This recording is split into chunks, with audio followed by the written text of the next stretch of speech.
حاجة أخيرا أن هناك تعديل حكومي بعد منتصف الولاية، هل هناك مستجد؟ وكذلك التغيير الذي حصل داخل أحد مكونات الأغلبية إذ قالت منسقة البام أن المجلس الوطني لحزبها يمكن أن يناقش إمكانية مغادرة الحكومة. هل في المجلس الحكومي تمت مناقشة الأمر؟ وشكرا.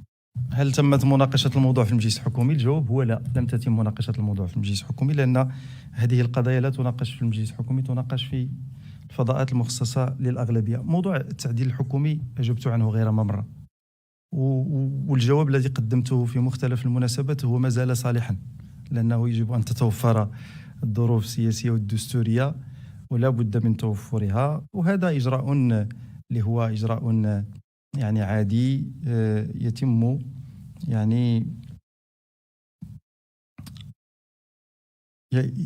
يتم التعديل حينما تتوفر كما قلت هذه الظروف.